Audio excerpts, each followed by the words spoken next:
Imagine standing at the edge of the ocean and watching something impossible happen. The water begins to drain away.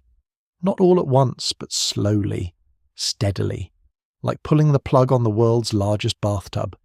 You watch as the shoreline recedes farther and farther, revealing secrets that have been hidden for thousands of years. The continental shelf emerges beneath your feet, vast plains of exposed seafloor stretching toward the horizon. Where crashing waves once thundered, now there is solid ground, still wet and glistening, still remembering the weight of all that water. Islands begin to appear where there were only open waters. Underwater canyons become visible as deep ravines cutting through newly exposed land. And then something extraordinary happens. Between the shores of modern England and the coast of Denmark, an entire country rises from the sea. Not a small peninsula or a narrow strip of beach, but a massive landmass the size of a continent, rolling with hills and cut through with rivers and dotted with forests. You can almost see it taking shape before your eyes. Forests emerge where fishing boats used to sail. Rivers wind through valleys that have been underwater longer than human civilization has existed. Settlements appear, scattered across this ancient terrain. This place was real. This country existed. Thousands upon thousands of people lived there, hunted there, raised their families there, and told their stories there. It was a place they called home, and then the oceans rose and it sank beneath the waves, and for 10,000 years it has been forgotten by nearly everyone on Earth. We call it Doggerland, and to understand what it was, we have to go back to a time when the world looked almost unrecognisably different from the world we know today. We have to go back to the last glacial maximum, that period around 26,000 to 19,000 years ago, when ice sheets covered vast portions of the northern continents, and when sea levels were more than 400 feet lower than they are today. Think about that for a moment. 400 feet. That's the height of a 40-story building, a vertical distance so vast that it completely transformed the shape of the world. Every continent looked different. The coastlines that we know today, the beaches where you might walk in summer, the cliffs that frame the horizon, the bays where cities now stand, all of that was deep underwater. Or rather, it didn't exist yet because the land extended much farther out into what we now think of as the open ocean. Approximately 10 million square miles of land that is currently underwater was once dry ground. That's an area larger than the entire North American continent, an entire continent's worth of territory, simply gone, drowned beneath the waves when the climate changed and the ice melted and the oceans rose to reclaim what we might think of as their domain. Though of course the oceans don't possess domains the way people do. That land was home to hundreds of thousands of people, maybe millions, spread across dozens of what we might call lost civilizations, though they wouldn't have thought of themselves as anything so grand as that. They were just people, living their lives, raising their children, hunting and gathering, building communities, creating art, developing languages and traditions and ways of seeing the world. They had names, though we will never know those names. They had stories they told around fires as the sun set, though we will never hear those stories. They had dreams and fears and daily struggles with hunger and weather and predators, and if we had somehow been able to visit them, they would have seemed familiar to us in their humanity, despite the vast gulf of time separating their world from ours. But those people, and their world, left barely a trace in history because the evidence of their existence sank beneath the waves. And yet, slowly, painstakingly, archaeologists and historians and fishermen and researchers of all kinds have been piecing together the story of what was lost, of what used to exist in the places where we now see only water. And the greatest example of this lost world, the one we know most about because of its location and its accessibility to modern researchers, is Doggerland. Doggerland was not a small place. It was not a narrow land bridge connecting Britain to continental Europe, the way people sometimes imagine it when they think of lost lands. It was a massive lowland territory, an entire country in its own right, roughly the size of modern Britain. Imagine all of Great Britain being underwater, and you have an idea of the scale of what Doggerland was. It was a land of rolling hills and open plains, of marshes and wetlands that supported incredible abundance of life. Rivers wound through its valleys, freshwater rivers that came down from the highlands of what is now Britain and continental Europe, carrying water and nutrients and sediment from the interior of the continent out toward the edges of this vast lowland plain. Lakes dotted the landscape, some of them quite large, natural reservoirs of fresh water in the middle of all that wetland. Forests covered much of the higher ground, forests of birch and pine and hazel and willow, woodlands that stretched across the landscape in dense groves and scattered clearings. The forests had an almost magical quality to them, the kind of primordial forest that makes you feel small when you stand beneath the canopy, where the light filters down in green-tinted rays and the air smells of damp earth and growing things. The grasslands between the forests were rich with vegetation, with grasses and low shrubs and plants of all kinds that supported an extraordinary abundance of animal life. And what animals they were! Doggerland was a hunter's paradise, a place where game was so plentiful that people who knew how to hunt could feed themselves and their families with less effort than would be required of later agricultural peoples. Massive herds of deer roamed the plains, red deer and roe deer, creatures that moved through the landscape in numbers almost beyond counting. Auroch wandered the grasslands, those enormous wild cattle, ancestors of the domesticated cows we know today, but vastly larger and more powerful and dangerous, standing nearly 6 feet at the shoulder, with horns that could span more than 8 feet from tip to tip. These were animals that had to be respected, animals that could kill a hunter with a single thrust, but they were also animals worth hunting because the meat from a single auroch could feed a family for weeks. Wild boar rooted through the forests and marshlands, smaller than the auroch but still formidable. Fierce animals with tusks and surprising speed, animals that were dangerous to hunt but again, worth the risk for the meat and the hide and the other useful materials they provided. Elk moved through the landscape and moose in some areas, massive deer-like creatures that were even larger than the auroch, herbivores that could reach a ton or more in weight, creatures that commanded respect and caution, but also represented an enormous food source for successful hunters. Smaller game was plentiful too. Wild boar piglets, smaller deer species, rabbits and hares, and other small mammals that could supplement the diet. Waterfowl nested around the lakes and rivers and marshes, ducks and geese and swans, thousands upon thousands of them at certain times of year. Birds that could be hunted and eaten, or that provided eggs that were collected and consumed. And fish. The rivers and lakes of Doggerland were teeming with fish, freshwater fish species that are still found in northern Europe today, pike and perch and salmon running up the rivers in their seasons, creating a reliable food source that didn't require the luck and skill and danger of hunting large game animals. This was a land of extraordinary abundance, a place where people could live well and prosper, and build communities that lasted for thousands of years. And prosper they did. Mesolithic hunter-gatherers lived in Doggerland for thousands of years, from the time when the land bridge first became habitable as the ice sheets retreated northward, all the way until the rising sea levels finally drowned the landscape in what we might call a geological eye blink, a process that took a few hundred years, but that from the perspective of human history felt sudden and catastrophic. These were not primitive people, not in the way that word is sometimes used dismissively. They had developed sophisticated understanding of their environment, detailed knowledge of animal behavior and plant life and how to use the resources around them.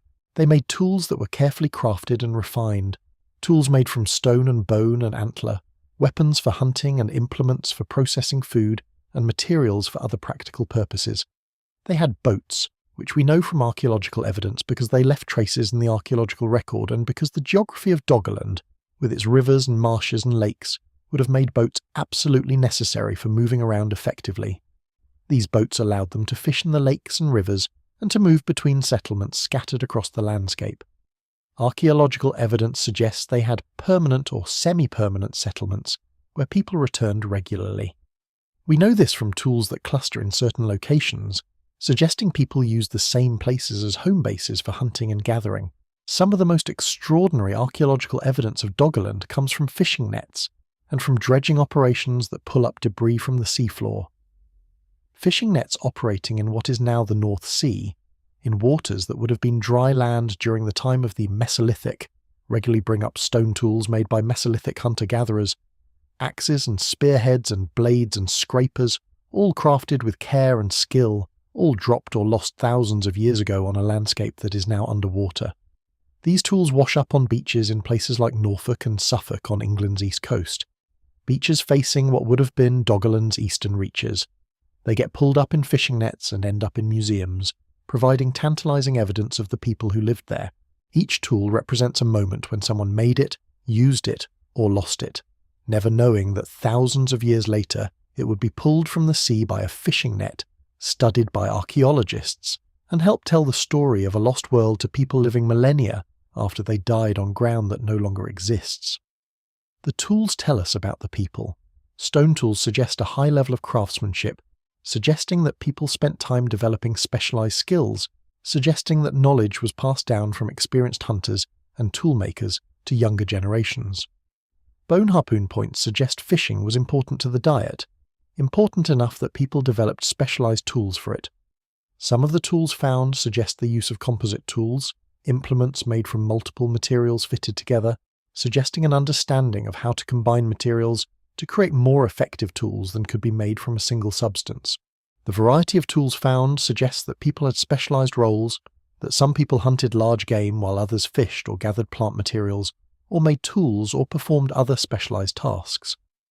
There's evidence of artistic expression too, which tells us something important about these people and their inner lives. Simple decorations found on tools and other objects suggest that aesthetics mattered, that beauty mattered, that making something beautiful was important even when you lived in a world where survival took up most of your time and energy. That suggests a level of psychological sophistication, a sense that we recognize even across the vast gulf of time, a human need for beauty and meaning and expression that is fundamental to who we are as a species.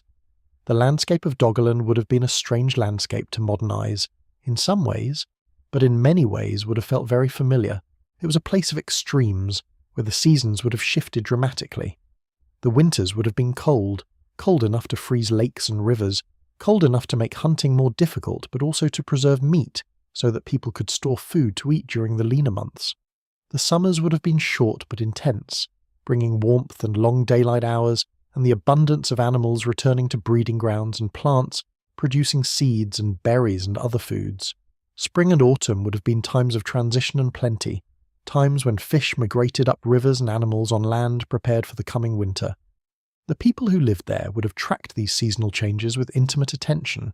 Their entire lives would have revolved around the seasons, around the knowledge of when the fish would run, and when the deer would migrate, and when the plant foods would be ripe for gathering. They would have developed calendars of sorts, mental maps of the year divided into seasons of activity and preparation, and gathering and hunting.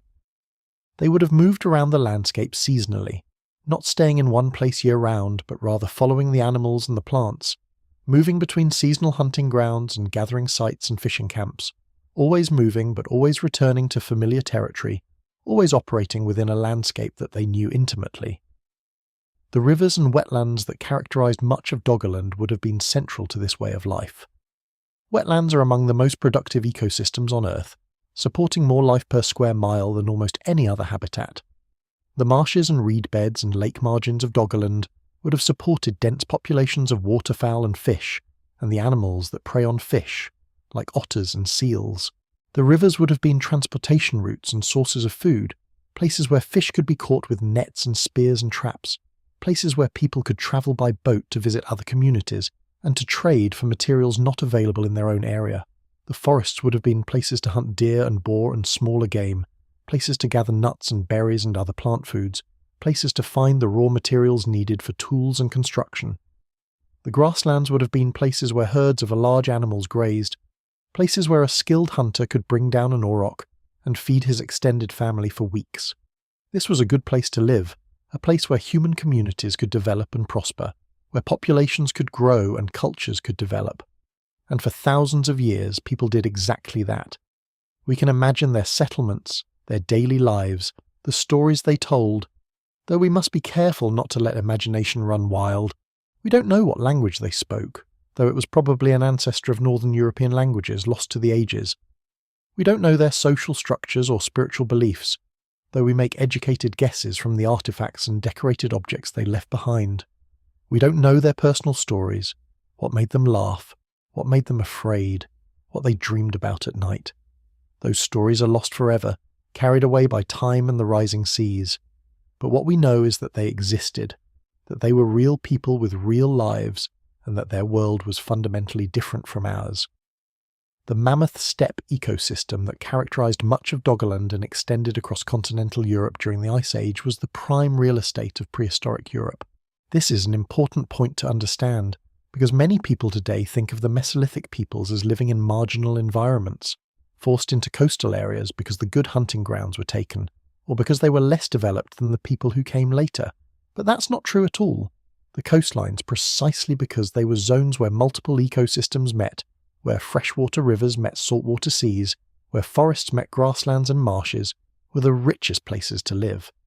They were the places where food was most abundant and most diverse, places where you could fish in the morning and hunt game in the afternoon and gather berries in the evening. The coastlines were where people wanted to live, not because they had no choice, but because the coastlines were genuinely better places to live. Later, when agriculture arrived in Europe, people would establish settlements in very different locations, in river valleys and on plateaus where they could cultivate crops and herd animals. But that's a different way of living, one that requires different resources and different skills and different ways of thinking about land and property and community. For hunter-gatherers like the people of Doggerland, the coast was where the good living was, literally as well as figuratively. The abundance of food was remarkable, the diversity of resources was incredible, and the possibility of having a good life without exhausting yourself from dawn until dusk was very real. This is why Doggerland supported what was probably a relatively dense population for a hunter-gatherer society, why multiple communities lived there simultaneously, why people could afford to engage in trade with other communities and to develop increasingly sophisticated cultures and technologies. This was not a poor backwater. This was one of the best places in the world to live if you were a Mesolithic hunter-gatherer. And then the ice melted. The process had been ongoing for thousands of years, but it accelerated around 19,000 years ago and continued accelerating. The ice sheets that had covered much of the northern hemisphere began to retreat. As they retreated, they melted, and as they melted, the meltwater ran off the land into the oceans. The oceans rose slowly at first, then faster. Eustatic sea level rise, it's called, a technical term for the process by which adding water to the oceans causes the sea level to rise everywhere on Earth. But the process was not even. In some places the land was rising too, rebounding from the weight of ice that no longer pressed down on it, a process called isostatic rebound. In other places the land remained stable or was even sinking. So the sea level rise was relative, varying from place to place, but overall the trend was unmistakable. The water was rising. It was rising at rates that varied, sometimes faster, sometimes slower, but overall the process was steady and relentless. At times it probably seemed like a catastrophe to the people living there, as coastlines suddenly moved inland and land that had been safely above the waterline found itself threatened by tidal surges and rising water tables. But the process was also slow enough that people had time to move, to track the retreating coastline, to follow the animals and the plants that also had to retreat or adapt. The final dramatic stage of Doggerland's inundation came relatively quickly, geologically speaking, in what archaeologists call the Praeboreal and Boreal periods, roughly from 8,200 years ago to 7,600 years ago, a period of just 600 years during which the remaining land bridges connecting Britain to continental Europe were finally severed. Before this period, Britain was connected to Europe by dry land. People could walk from what is now the coast of England to what is now the coast of Holland or Belgium or France without ever getting their feet wet. The landscape would have been continuous, a rolling terrain that extended all the way across what is now the North Sea. But then the waters rose faster, much faster than before, and within a few centuries the connection was broken. The last remnants of Doggerland sank beneath the waves. The communities that had lived there for thousands of years had to make a choice: retreat inland before the water claimed them, or perish in the rising seas. We don't know exactly what happened, what the final moments of Doggerland were like, whether there was a dramatic catastrophe, or whether the process was drawn out over generations, a slow tragedy of gradual displacement and loss. But we know the end result. Doggerland, this vast country that had supported complex human societies for thousands of years, disappeared beneath the ocean in what would have seemed like the blink of an eye to the people experiencing it, even if geologically speaking the process took centuries. The survivors fled inland toward the highlands of what is now Britain and continental Europe, carrying with them stories of the lost lands, stories that might have become legends, stories that might have survived through oral tradition for generations or even centuries before being forgotten, the way so many stories are forgotten when the people who told them and listened to them finally die and take their knowledge with them into the grave. There might have been stories of a time when the land extended farther out, of a time when you could walk to places that now require a boat to reach, stories that got distorted and mythologized and eventually became something else entirely, something that no longer resembled the historical truth, but that still carried echoes of what had been lost. Those stories are gone now, lost as completely as the land itself. But the land, thankfully, was not lost to archaeology. By the late 20th century, as technology advanced, evidence of Doggerland began to accumulate in museums and research centres. Fishermen working in the North Sea regularly recovered artefacts, ancient tools that had been sitting on the bottom of the sea for thousands of years. Archaeologists became fascinated by these finds, studying the patterns and what they revealed about this lost world. Scientists began mapping the Dogger Bank, reconstructing the topography of Doggerland from geological data, understanding the rivers and valleys and plains and forests that had covered it. Pollen cores and sediment cores from the seafloor helped scientists reconstruct the ancient vegetation and climate.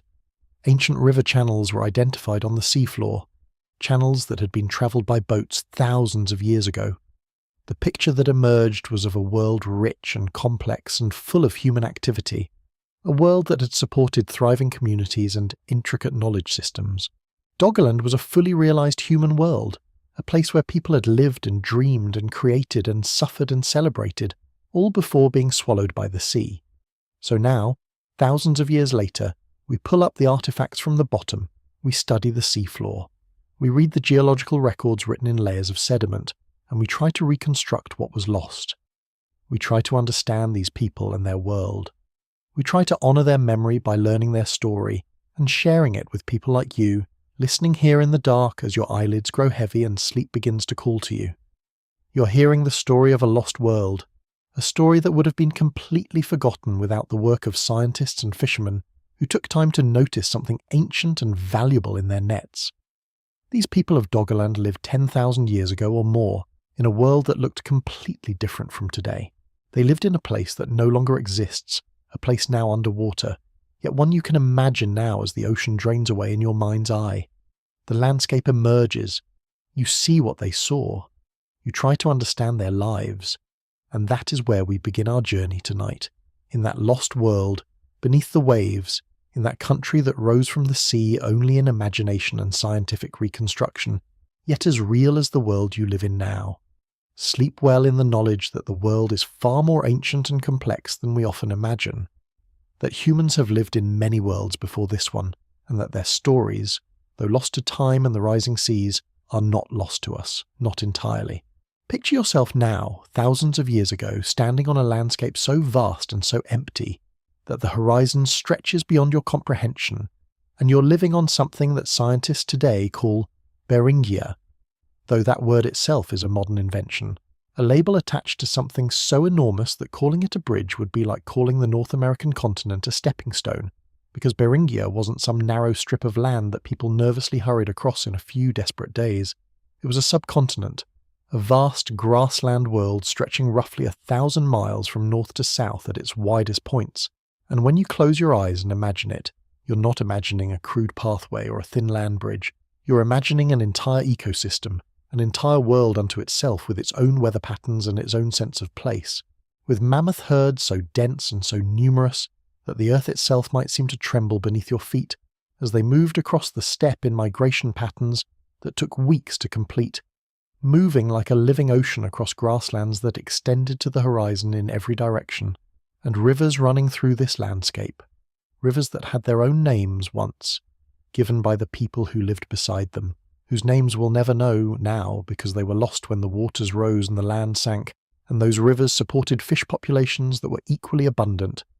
They carved valleys and gorges.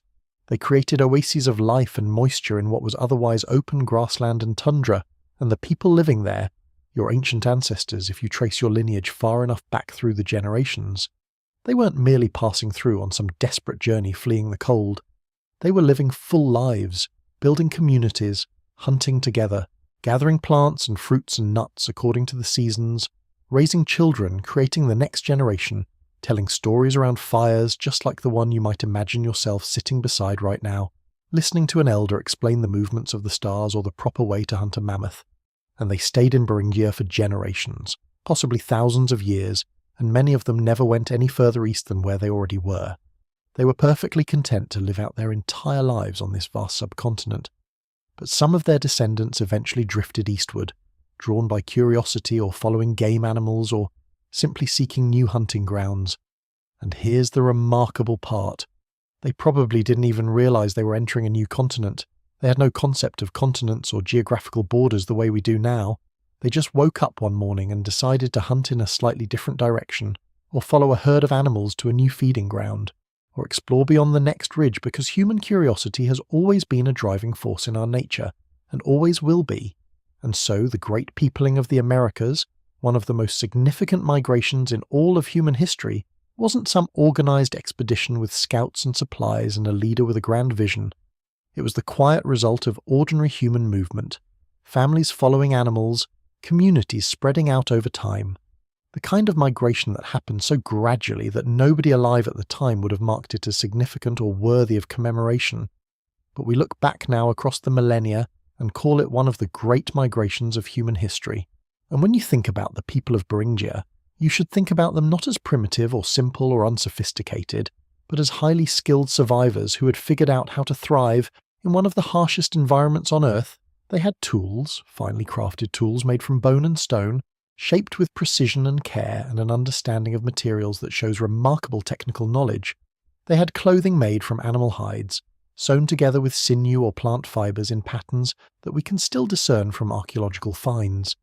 Clothing that was both functional in the extreme cold and beautiful, decorated with shells and carved ornaments that suggest they cared about aesthetics as well as survival. They had boats.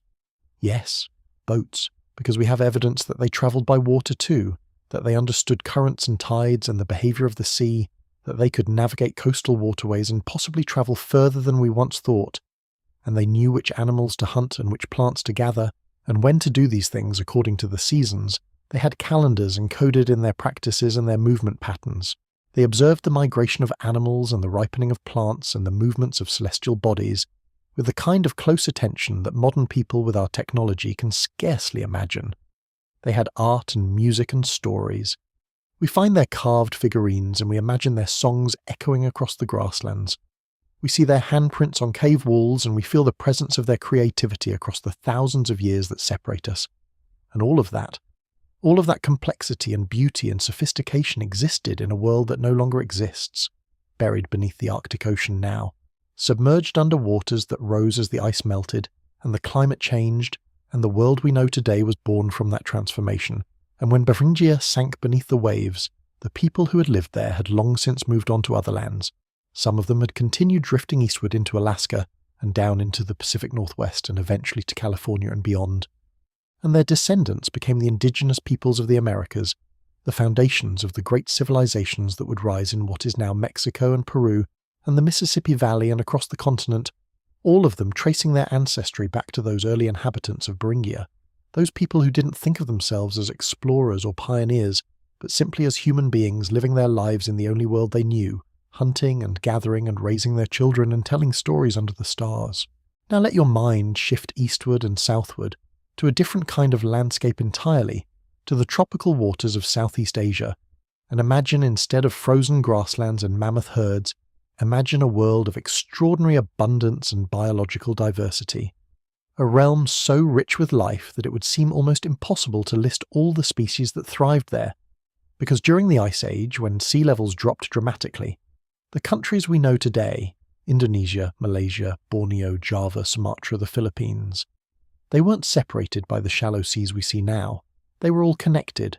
They were part of one continuous landmass that scientists call Sunderland. And Sunderland wasn't just a collection of nearby islands sitting near each other. It was a unified continent, a coherent ecosystem with its own patterns of animal migration, its own geographic features, rivers and mountains and valleys that all flowed together in ways that no longer exist. A world as unified and as coherent as modern-day Australia or Europe or the continental United States, and the biodiversity there was beyond anything most people today would be able to fully comprehend. You would see animals there that don't exist in those regions anymore, or exist only in fragments and relicts, survival populations clinging to remote areas and isolated islands in our modern world, like the orangutans of Borneo living in scattered rainforests. But back then they roamed freely across Sunderland, vast populations of them, species that you wouldn't believe could coexist in the same landscape. But they did. They evolved together over millions of years, they hunted each other and ate from the same plants and drank from the same rivers, and there were people living there too. Communities that had adapted to life in dense tropical forests, that understood the rhythms of the jungle and the sea with an intimacy that we can barely fathom, that had sophisticated knowledge of which plants were edible and which were poisonous, which could heal and which could harm, that had learned to hunt the megafauna and manage the forests in ways that we're only now beginning to understand through archaeology, through studying the pollen records and the charcoal layers in the soil that suggest that these ancient people used fire to shape their landscape, to create open areas for hunting or gathering or agriculture, and their world extended across what we now think of as thousands of miles of ocean. You could walk from what is now Malaysia to what is now Indonesia without getting your feet wet. You could travel from Borneo to Sumatra without a boat. You could journey for months on foot and never once encounter a body of water large enough to stop you. It was a continuous landscape of forests and rivers and grasslands and mountains, and yet there was one barrier that even the dropping of sea levels couldn't overcome, one boundary that remained inviolable, and that was something called the Wallace Line, named after the naturalist Alfred Russel Wallace, who noticed something remarkable in the 19th century when he was travelling through the region and collecting specimens for museums and research. And what he noticed was this. On one side of a certain channel of deep water in Southeast Asia, the animals were distinctly Asian in character. They belonged to the Asian fauna. They were related to the animals of mainland Asia, the elephants and tigers and orangutans and rhinoceroses. But on the other side of that line, the animals were distinctly Australian, different species, different evolutionary histories, lemurs and kangaroos and other animals that were found nowhere else in the world, and that line represented something profound about the natural world. It showed that even when sea levels dropped and Sunderland emerged from the ocean, even when people could walk across what is now the sea floor, there was still a boundary that separated the Asian and Australian animal populations. Because the barrier beneath the water was deeper than the simple continental shelf, it represented a boundary between two different continental plates, two different geological structures that had been separated for hundreds of millions of years by the movement of the Earth's crust. And that line represents one of the deepest divisions in the world's animal kingdom. It's a result of ancient continental drift, of tectonic plates moving over millions of years as if they were living things with their own purposes and desires, of the Earth's crust shifting in ways that created barriers deeper and more profound than any mere sea level variation. And when those sea levels rose again and the ocean returned, it sealed off the populations on either side forever. And so what had been a land connection became a water barrier, and the animals on either side began to evolve separately, creating the distinct fauna we see today. And Sunderland, for all its vastness, for all its biological richness, for all the abundance of life that flowed across it, existed in a world where human beings were already masters of water travel, already sophisticated navigators who understood the sea well enough to cross it despite the dangers, to establish trade routes, to create networks of communication that spanned across the water, that separated these ancient lands, and we have evidence of this. We find the same tools and the same artistic styles at archaeological sites separated by water, which means that people were definitely travelling back and forth, possibly even engaging in trade and exchange of goods and ideas. And now let your mind journey further still, crossing those great distances, travelling across waters and over mountains, until you arrive in yet another sunken world. And this one is Australia, but not the Australia you know today. Imagine instead an Australia that was far larger than it is today, a continent that included not just the mainland but also New Guinea, the land that is now Papua New Guinea, and Tasmania as well, all connected, all one great landmass that scientists call Sahul. And this continent was home to creatures that would seem almost alien to us now, giant marsupials and enormous wombats the size of hippopotamuses, kangaroos as tall as a modern house, great ground sloths that lived in what is now Tasmania, massive diprotodons that were as large as rhinoceroses, and the first human beings to reach Sahul arrived at least 65,000 years ago, possibly much earlier.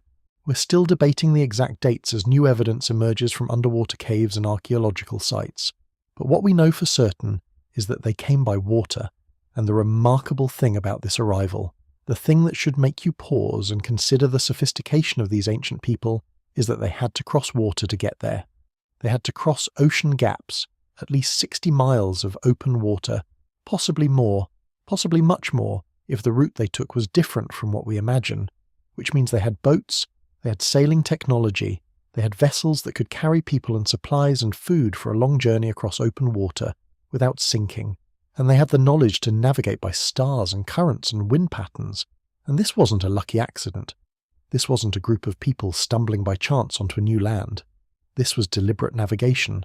This was intentional exploration, and it represents one of the greatest maritime achievements in all of human history, far more remarkable than Columbus, far more remarkable than Magellan, because they did it not with compasses and charts and instruments, not with centuries of accumulated technological knowledge, but with their knowledge of nature, their understanding of the stars and the planets, their ability to read the sea like a book and predict its movements, their intimate familiarity with the behaviour of birds and the colour of water and 1,000 other signs that we no longer know how to read.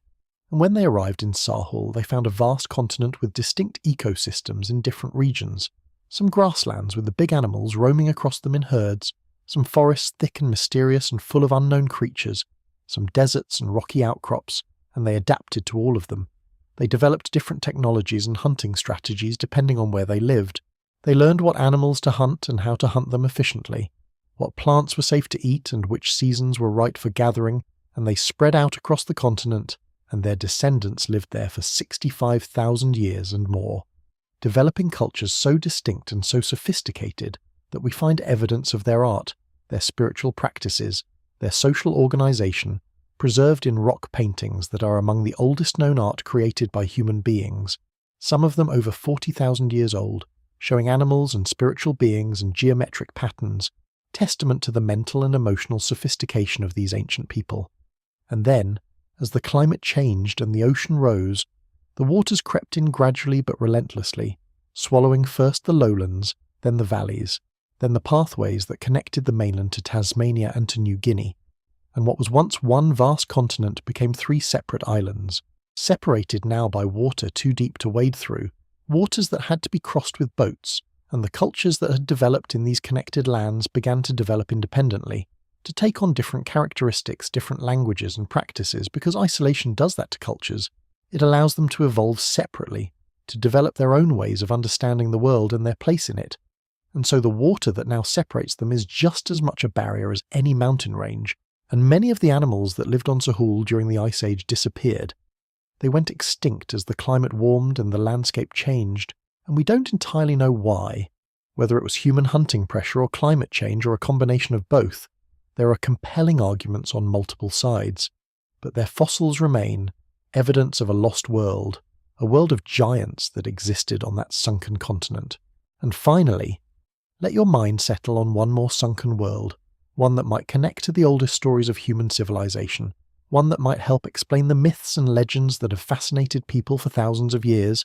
And to do this, you need to travel back in time even further, to a moment when the Persian Gulf didn't exist as it does now, and you need to imagine a landscape that would have seemed impossible to the people of later times, because where the Persian Gulf now spreads its waters, where the salty sea now churns between Iran and the Arabian Peninsula, there was once dry land, a fertile river valley, a paradise of abundance fed by the Tigris and Euphrates rivers, flowing all the way down from their northern sources in the mountains of Anatolia, and continuing all the way to what is now the Strait of Hormuz, and this valley, this great river system flowing across landscape that is now submerged beneath hundreds of feet of water, created an oasis of life in what is otherwise one of the world's harshest regions. The heat, the dryness, the harsh conditions that make the Persian Gulf region so challenging to live in today, all of that was absent in that ancient river valley. Instead, there was water, abundant and life-giving, flowing constantly from the northern mountains, water that supported fish and date palms and reeds, and people lived in this valley. They established settlements and communities along the riverbanks. They farmed the rich soil that was constantly renewed by the river floods. They hunted the animals that came to drink from the rivers. They fished in the water and gathered the plants that grew abundantly along the margins. And they built cities, yes, actual cities with organised society and trade networks and government structures, cities like Ur and Uruk that we know about from later historical records, though these cities as we know them came after the flooding. after the people had adapted to the new coastal reality, and then the sea rose, and it rose with remarkable speed in geological terms, perhaps in just a few hundred years, and it flooded this valley. It transformed what had been dry land and river valleys into a shallow gulf, and the settlements that had been established there had to be abandoned. The people had to move to higher ground. They had to adapt to new conditions, and some scholars, and this is speculative but fascinating nonetheless, some scholars believe that this flooding, this transformation of a fertile river valley into an inland sea, might have inspired the myths that appear in ancient texts, the stories of a great deluge, stories that appear across many cultures but are perhaps most famously encoded in the Mesopotamian text known as the Epic of Gilgamesh, and in later biblical accounts, the story of Noah and the flood, and whether or not there's a direct historical connection, whether or not the ancient storytellers were actually recording a memory of this geological event, or whether they were simply using the image of a flood as a metaphor for divine judgment and human renewal. What we know for certain is that this valley existed, that it was inhabited, that people lived there and built civilizations there, and then it was swallowed by the sea, and so it joins the other lost worlds on this list of sunken lands, all of them waiting beneath the waters, all of them visible only when we use our imagination and our science to reconstruct them, all of them calling to us across the millennia with the voices of people who lived and loved and dreamed in worlds that no longer exist. And when you think about all of these lost worlds together, when you hold them all in your mind at once, you begin to realize something profound. The world we live in is not stable. The boundaries of land and sea that seem so permanent and fixed are actually in constant flux. They change across timescales that are long but not infinite. They change because of ice ages and warming periods, because of the Earth's orbital variations and its tilting axis, because of the slow dance of continental plates beneath our feet, and the world that future generations will inherit will be different from ours, just as ours is different from the world of our distant ancestors, and all around us, in the waters and beneath the sands, in places we've never explored and can barely imagine. There are the remnants of worlds that came before, testimony to the dynamism and change that characterizes our planet. And if you listen carefully to the stories that geology tells us, if you pay attention to what archaeology is teaching us about the past, you'll understand that everything we take for granted, the position of the continents, the shape of the coastlines, the abundance or scarcity of certain animals, all of it is temporary, it's all in flux, it's all subject to change. And this should inspire not fear but wonder and humility in the face of time itself, because we are living in our own age of transformation, and perhaps someday our descendants will speak of the world we lived in as a lost world too, a world that existed before the great changes came, and so we're all inhabitants of a sunken world in miniature, each of us living through the transformation that turns the present into the past and the familiar into the foreign. And maybe that's why these lost worlds call to us so powerfully, why we're fascinated by them, why we spend so much time and energy trying to understand them. Because in understanding them, we're understanding something fundamental about the nature of existence itself, about change and loss and the impermanence of all things, and about the resilience of life and human culture in the face of overwhelming geological change. And there's something else too, something deeply moving about the fact that all these people lived their lives in worlds that we'll never fully see, that we can only know through fragments and pieces and the patient work of archaeologists and paleoecologists, reconstructing what was lost. Imagine all those conversations that took place around fires in Beringia, all those stories told to children who listened with wide eyes, all those intimate moments between people who loved each other, all those discoveries and innovations and jokes and songs that have completely disappeared from the record, lost to time and water and the slow work of erosion, and yet they happened. They were real. They were just as vivid and just as important to the people who experienced them as our lives are to us. And somewhere in the depths of the Arctic Ocean, there might be artifacts, tools and ornaments and works of art that would tell us more about these people if we could only find them and understand them.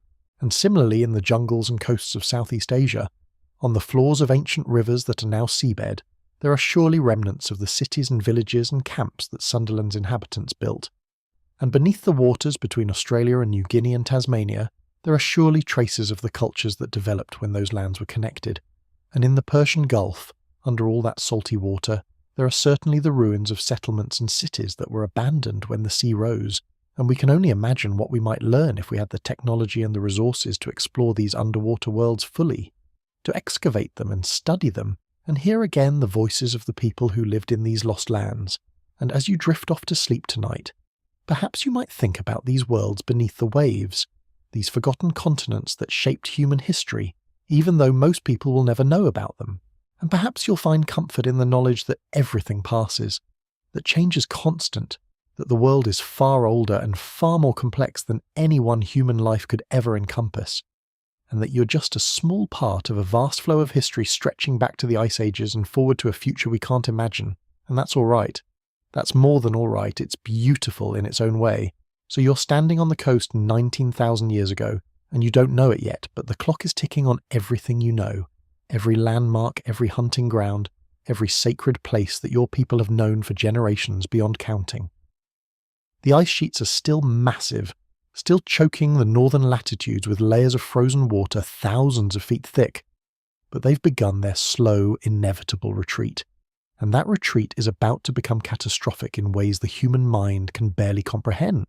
The warming that's happening isn't a steady, predictable climb that gives civilizations time to adapt and migrate peacefully, to plan and relocate their settlements systematically. It happens in violent stutters, in pulses of meltwater so sudden and so enormous that the very concept of normalcy becomes almost laughable, becomes impossible to maintain. You're living in a world where the sea doesn't just slowly creep up the beach year after year in a gentle rise that you might not even notice. It comes in surges, it comes in waves, it comes in catastrophic pulses of water that remake geography in the span of human memory. Imagine the scale of this catastrophic process.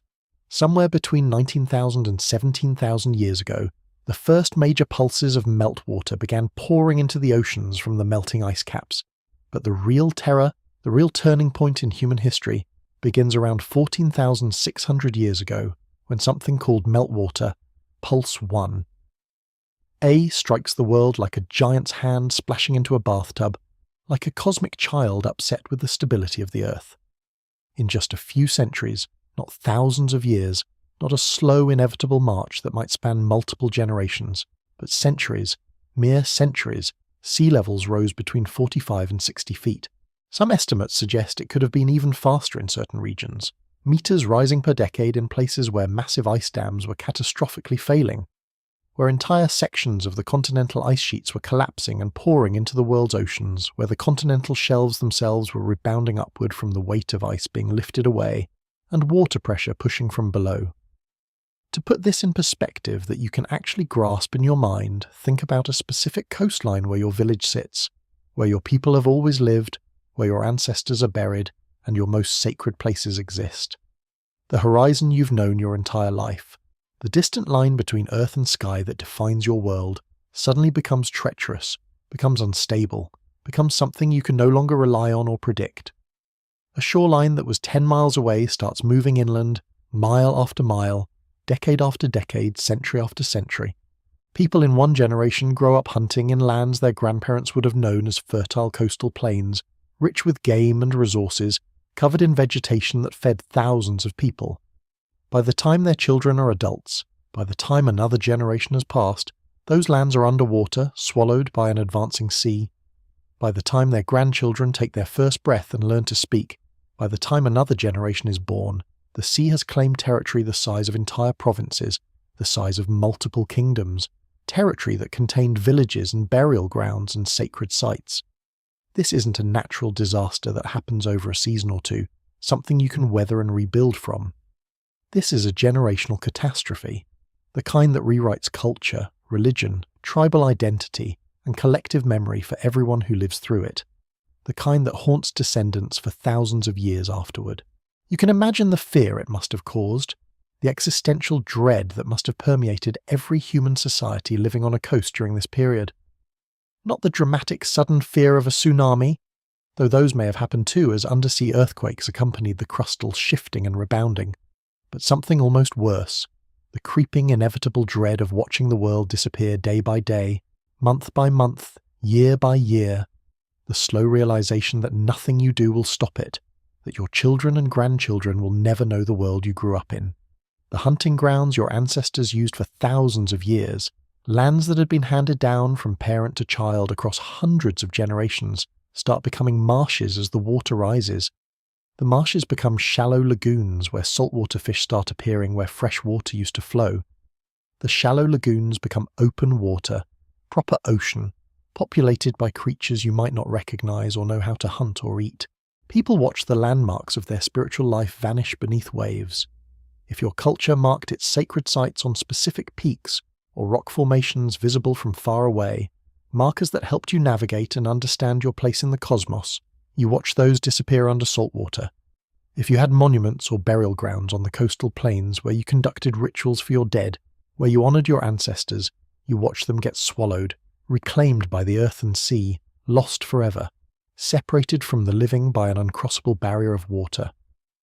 This would become the defining tragedy of your people, the central story that gets told and retold around fires for thousands of years afterward, the story that explains why your civilization had to move, why certain lands are sacred even though no one can access them anymore, why your origin stories contain elements of loss and displacement and survival.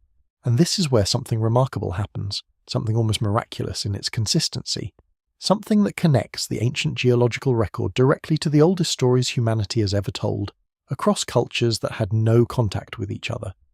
Nearly every ancient civilization that had settlements on a coast has a flood myth.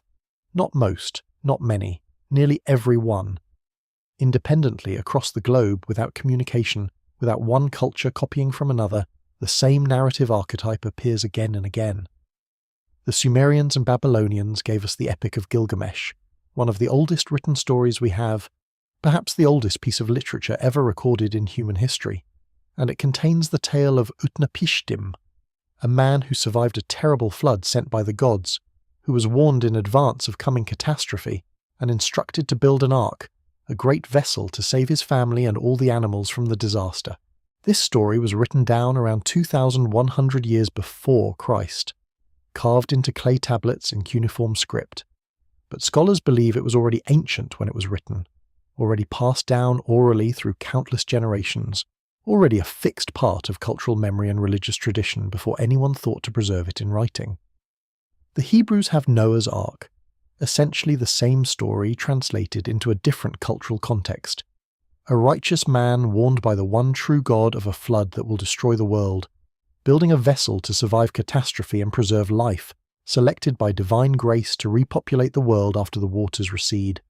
In Hindu tradition, in the ancient text of India, there's the Matsya, where the god Vishnu appears as a fish and saves the sage Manu from a world-ending flood, providing warning and protection and the chance to start civilization anew. In ancient Greece, there's the story of Deucalion, who with his wife Pyrrha survived a flood sent by Zeus by taking refuge in a chest. And when the waters receded, they repopulated the earth by throwing stones over their shoulders, stones that transformed into human beings, essentially rebuilding civilization from scratch. Even in Aboriginal Australian traditions, among people whose cultures developed in complete isolation from the rest of the world for tens of thousands of years, there are ancient stories of the sea rising and swallowing the land, of coastlines that once existed being transformed into open ocean, of places where people lived being taken by water. And here's the really astonishing part, the part that should make you stop and think deeply about human memory and cultural transmission. These Aboriginal stories can be matched up with actual geological data. Some of these oral traditions accurately describe coastlines that existed 10,000 years ago, or more, specific geographic features that would have been swallowed by rising seas long before written history, long before archaeology was even invented as a discipline, long before anyone had instruments to measure sea levels or understand climate science. These stories are so old that they must have been passed down through oral tradition for more than 7,000 years continuously, unbroken across hundreds and hundreds of generations of grandmothers, telling children by firelight, surviving in a culture that had no written language, no technology to preserve information except human memory, no alphabets or papers or books, just the human voice and the human brain, and the cultural commitment to preserving certain stories. And somehow, incredibly, the core truth remained intact through all those tellings and retellings. This is the connection you have to understand. These aren't just myths spun from pure imagination, or invented to explain natural phenomena that people didn't understand. They're cultural memories of something that actually happened. that affected the entire human species in every region where humans had settled close to the ocean. The details get mythologized, sure, transformed into something more symbolic and spiritual. The gods get involved. The water becomes flood from the heavens rather than flood from the sea, rain from angry gods rather than rising ocean. Or sometimes it stays as the sea, and the humans who actually experienced and survived these events transform them into sacred stories, moral lessons, warnings to future generations about the dangers of hubris or moral failing. But the core is real. The trauma of watching your world drown is real. The displacement is real. The loss is real. And as humans spread across the globe, as different cultures developed independently in isolation from one another, they all encountered the same historical event. The post-glacial sea level rise that transformed coastlines and destroyed the first human settlements. So they all developed versions of the same story, independently arriving at the same narrative structure, because they were all responding to the same real-world event. Now, let's bring this abstract history into focus by looking at actual places, real coordinates on a map where people lived and thrived when the sea was 400 feet lower, where villages and cities and entire civilizations were drowned by the rising tides, where we can actually see the evidence today. Let's start with Dwarka, off the coast of Gujarat in India, a place where mythology and archaeology have finally begun to meet and validate each other. Dwarka is a name heavy with mythology and spirituality in Hindu tradition. It's the legendary kingdom where Lord Krishna is said to have reigned. A divine city so important to Hindu culture and religious practice that pilgrims have visited the site for centuries, have created entire religious orders around its mythology, have built temples and shrines dedicated to preserving the memory and story of this place. For a long time, for centuries actually, it was dismissed by Western scholars as pure myth, as a city too perfect in its divine legend, too legendary, too deeply embedded in religious story and metaphor to possibly be real, something in the same category as Atlantis or Mount Olympus. But then something changed. Archaeologists began to wonder, what if there's something to this? What if the myths preserve a memory of something actual? What if the endless repetition of these stories across generations meant they were rooted in historical event? In the 1980s and 90s, underwater archaeological teams, equipped with modern diving equipment and sonar technology that previous generations didn't have, began exploring the seabed off the coast of Gujarat, diving down to examine whatever structures might exist beneath the waves, looking for the legendary city in the depths. And they found it. They found stone structures, tools, pottery, and evidence of human occupation going back at least 9,000 years, maybe more. They found a city grid, buildings arranged in patterns that suggest urban planning and organised settlement, not random scattering but intentional layout. The structures are underwater now, at depths where the sea must have risen to cover them completely sometime after they were built and inhabited by human beings. Carbon dating and artifact analysis suggest occupation around 9,000 years ago, which puts this right in the window of post-glacial sea level rise, right in the time period when the meltwater pulses were still happening, when coastlines were moving inland at observable rates. This wasn't just a settlement that got flooded by bad luck. This was a city.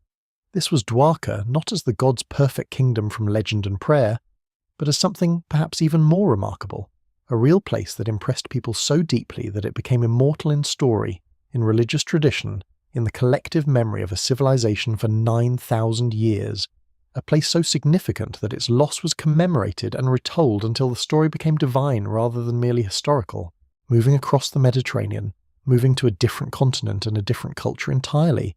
We find Pavlopetri off the coast of Greece, and this is perhaps the most haunting of all submerged cities, because it's not just fragments or scattered ruins lost beneath the waves. Pavlopetri is a complete ancient city on the seabed, perfectly preserved in the cold, dark depths. And when you look at the underwater surveys and sonar imagery, it's all there, unchanged since the moment it was abandoned. You can see the streets, you can see the grid pattern of the buildings, you can see the breakwaters and the harbours where ships once came and went. You can see the architecture of a functioning urban centre. This city is 5,000 years old, dating to the Minoan civilization of the Mediterranean, one of history's great advanced cultures, and it's the oldest submerged city ever discovered in the world, the first complete urban centre to be found underwater with such preservation. Imagine that moment from two different perspectives, Two different times separated by 5,000 years. From the perspective of the archaeologist discovering it in the modern era, imagine finding a complete city preserved underwater, every street still visible, every building still standing, a snapshot of an entire civilization frozen at a moment in time, a window into daily life that ancient texts cannot provide. But also imagine it from the perspective of someone who lived there 5,000 years ago, someone who called Pavlopetri home. Your city is thriving. Ships come and go from the harbour, bringing goods from other lands, bringing news and trade and the connections that make civilization possible. The markets are busy with vendors and customers, with the noise of commerce and negotiation. Children play in the streets between the buildings, running and laughing without any awareness that their world is temporary. And then, over weeks or months or years, the water rises. Not all at once, not a single catastrophic tsunami, but gradually, creeping, relentless. Water starts seeping into the lower levels of buildings, into basements and storage areas. Then it gets faster. The harbour fills with seawater, becoming saltier day by day. The streets start becoming canals where once there were walkways. People would have had to make decisions. Do we relocate? Do we rebuild higher? Do we leave? Some would have gathered what they could, their most valuable possessions, their sacred items, their memories made portable, and carried them away from the doomed city, relocating elsewhere, starting over. Others would have stayed longer, trying to maintain their lives, hoping the water would stop rising, hoping that their city would not be completely lost. Gradually they would have realized it wouldn't stop. Some of them must have stood on higher ground and watched their entire city disappear beneath the waves, watched streets they'd walked since childhood become shipping channels, watched buildings they'd lived in become reefs and underwater ruins. Today, because it's underwater, because the deep-sea environment is stable and oxygen poor, because the cold and pressure prevent decay and decomposition, Pavlopetri is preserved almost perfectly, as though time itself stopped there 5,000 years ago. It's a window into a lost world, a world we can study and understand in detail precisely because it was lost to the sea. Now we have to talk about Yonaguni, off the coast of Japan, because Yonaguni is controversial and mysterious, because it challenges our assumptions and forces us to question what we think we know about ancient civilizations. In 1987, a diver named Kichimon Arataki was exploring off the island of Yonaguni when he discovered massive stone structures on the seafloor, structures that were enormous, that were clearly intentional, that were unlike anything he expected to find. These structures are enormous, monumental really, with terraces cut into the rock, with what appear to be altars and monuments, with features that suggest purpose and design. The precision with which the stones fit together, the geometric perfection of some of the angles, the regularity of the patterns, all of it raises a question that has no easy answer. Is this natural formation, an accident of geology and erosion, or is this something built by human hands, a deliberate act of construction? This question has sparked genuine debate in the archaeological and geological community, a debate that hasn't been fully resolved decades later. Some scientists point out that these formations can be explained by natural processes, that the straight lines and right angles can occur naturally in rock layers without any human intervention, that columnar, basalt and similar formations can create geometric perfection through pure geology. Others argue that the precision is too perfect, that the artifacts found nearby suggest human habitation and use, that the arrangements are too orderly to be accidental. The structures date back 10,000 years or more, which is extremely early for such sophisticated stone construction, earlier than the Egyptian pyramids, earlier than the Minoan cities, earlier than most complex human societies that we know of. If Yonaguni is artificial, if it really is a monument built by humans, then it's evidence of an extremely advanced civilization that existed at a time when sea levels were much lower, a civilization whose primary center or sacred site was eventually swallowed by rising seas, a culture we know almost nothing about that possessed sophisticated engineering and architectural knowledge. The debate continues today, and that uncertainty is part of what makes Yonaguni so captivating, so mysterious, so challenging to our understanding of human history. We're looking at something we don't fully understand yet, something that challenges our assumptions about when complex human civilizations could develop and what they were capable of. Finally, let's look at Atlit Yam off the coast of Israel, and this one brings everything together in a deeply human way, in a way that connects archaeology to emotion, to the universal experience of grief and love and loss. Atlit Yam is a 9,000-year-old village, putting it right in the middle of the flooding period, right when meltwater pulses were still reshaping the world. And what makes it extraordinary is not just the age or the submersion, but the incredible preservation of detail, the fact that individual human beings can still be identified and studied. Underwater archaeologists found a stone well, intact, suggesting permanent habitation and infrastructure. They found pottery and tools scattered around, evidence of daily life frozen in time. They found the remains of at least 100 people, some of them still arranged in burial positions as they were left by those who mourned them, positioned in attitudes of rest and peace. You're imagining lives now, real people, individual human beings with hopes and fears and relationships. One burial had a mother buried with her hand on her child's skeleton, a hand that was carefully placed by someone grieving, someone mourning, someone wanting to preserve the connection between parent and child even in death. Here was a parent, holding their child in death as they had in life, both now lying on an ancient seafloor off Israel, having been underwater for 90 centuries, preserved by the same water that took them from the living world. This village was substantial enough to have a well, a carefully constructed well dug into the bedrock, which suggests permanent habitation, planning, investment in infrastructure that indicated these people intended to stay here, intended this to be home. These weren't nomads passing through, it's passing. These were people who decided this was the place where they would live, where they would build homes and establish relationships and create community, where they would raise families and bury their dead, where they would create rituals and traditions and a culture specific to this place. And then they had to leave. Or maybe they didn't leave. Maybe the flood came suddenly in a meltwater pulse. Maybe the water rose faster than people could flee. Maybe people drowned. Maybe the entire village went under in a single catastrophic event, swallowed in a day or a week, and the sea has preserved their graves ever since, a mass grave of a lost people. We don't know the exact sequence of events. We know only that at some point the rising sea claimed this village as it claimed so many others, as it claimed entire coastlines and entire ways of life. We know only that real people died here or fled from here, that grief happened, that families were separated, that an entire community was displaced or destroyed. These sites, Dwarka and Pavlopetri and Yonaguni and Atlit Yam, they're not just archaeological curiosities or academic puzzles to be solved.